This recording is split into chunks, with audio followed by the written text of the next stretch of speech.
कौन सी क्लास में पढ़ते हो? हम क्यों बताई तो होते वो कई का 10 में।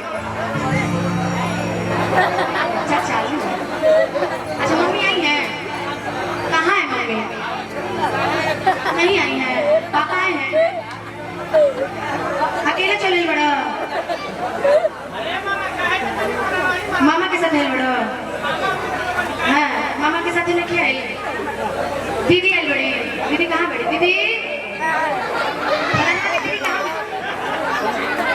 दीदी आई है से हमारा छोट भाई प्रियासी, हमारा छोट भाई प्रियासी डांस करेंगे। आप कौन से गाने पे डांस करेंगे? कौन से गाने पे डांस करेंगे?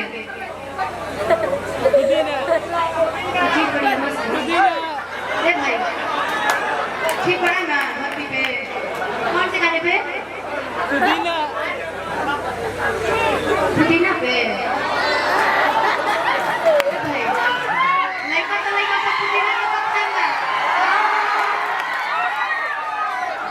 इतना भैंस पुदीना के पुदीना पे करिएगा। पुदीना गाना सुने हैं कैसे है?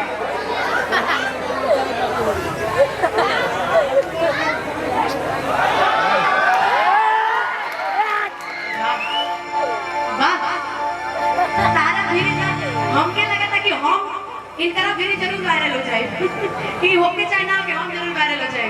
इतना नीक बच्चा एक और बच्चा वायरल भइल रहे जो पुदीना गाना पहले बार जे अगर अंदाज में ही गाना रहे कि जाएंगे तो कोई है आज नहीं हम वही है। ये गाना हम पवन सिंह जी के साथ पहले बने बहुत सुंदर। अगर रघुआ लोग क्या आते सुनते तो गा दी।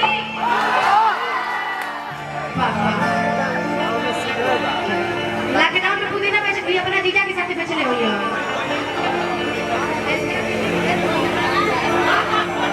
अच्छा कहते बने दीदी ना पुदीना ढेर पसंद करेली। हाय हाय अब नहीं बोलिएगा। किया इल्बा तो हजा गलिया हल्ला में तनी कम असर दिख रहा है। इसके लिए लगेगा हल्ला में तनी कम असर हमको दिख रहा है। पुदीना गाना होते ही ऐसा हल्ला कीजिए कि लड़का डांस करने पे बच जाए। तनी बार ठुमका लगे बा ए प्रियांशु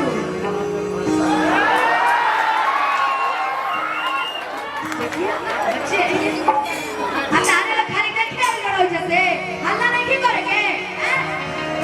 हां देखो चाचा खड़ा के एकदम वीआईपी अंदर में देखो करे हां चाचा तुम्हारे बचपन के दिल बचपन का। अच्छा एक लाइन गाते तनी दिखा दीजिए कि कितने लोग पुदीना सुन रहे हैं। किया इल्बान तो हरा गलिया कि केने बारू हमर ललिया आ देखना यार हमके कोई सन भइल बाहलिया पढ़ता बेचैनी दादा मुश्किल भइल बाजी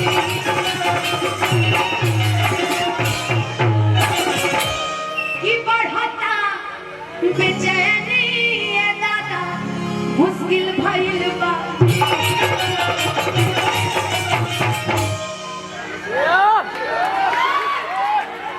एक बार ताली बजा दी रही ले लो पुदीना। मेरे भाई तुम स्पेशलिस्ट पुदीना बोलने के लिए हर मंच में बुलाए जाते हो। शिव कुमार पिक्कू जी के कार्यक्रम में भी पुदीना ही बेचारा बोलना बस। नहीं आप अंकल बोलेंगे विपिन आप विपिन सर बोलेंगे तो बोलिए सब ले लो पुदीना। ये गलत बात है प्यार से बोलिए। इधर आओ प्रियांशु इधर आओ इधर आओ। तार पुदीना कबो ना बीच की ऐसे कहता नहीं मुंह लटका का मुंह तरह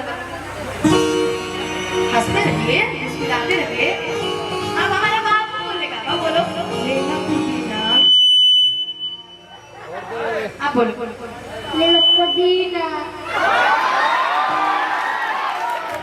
लेकिन इतने प्यार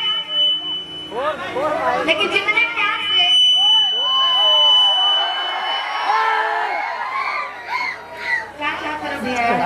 लेकिन जितने प्यार से इस बच्चे ने बोला है पुदीना अरे रघु लोग का एक बार पुदीना बोलने के लिए लोग पुदीना कौन स्कूल में बोला था ने कौन चला कोनो बात नहीं राहुल लोग का पुदीना पी के गई बड़ी साथ में सावन तो चढ़ी गए हां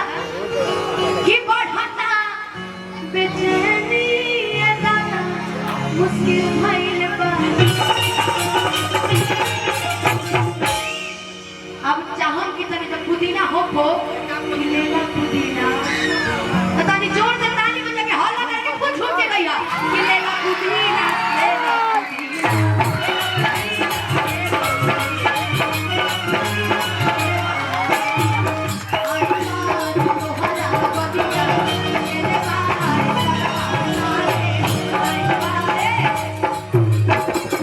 ई पुदीना आइल ते एगो बियाहो में एगो पुदीना बजत रहे एकदम मिलकर पे सटीक बैठा था कि आइल बानी तोहरा गलिया केने बारे सारा बहसाले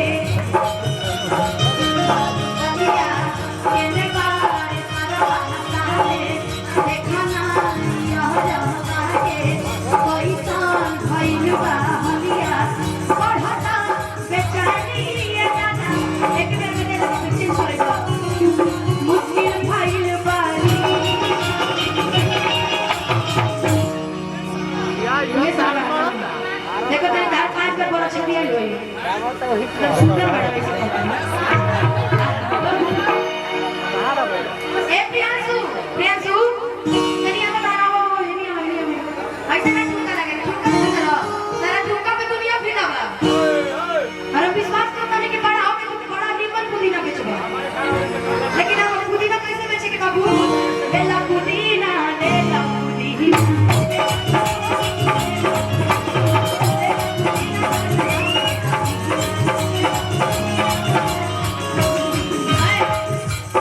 हमरा के तड़पा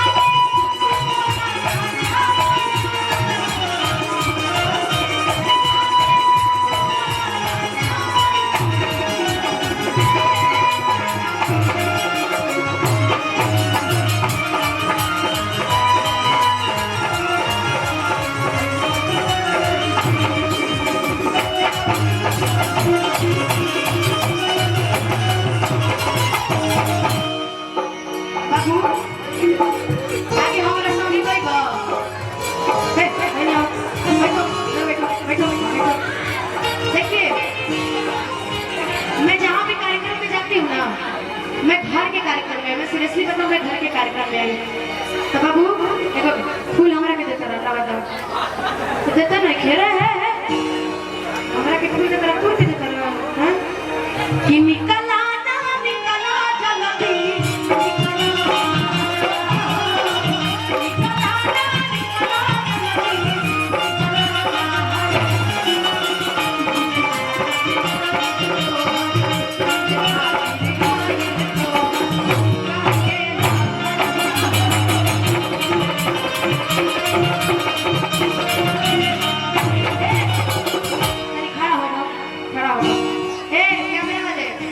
फोकस कर ली एक बार खोल है नहीं हो तार नाम का हो अरे पुदीना बोल दो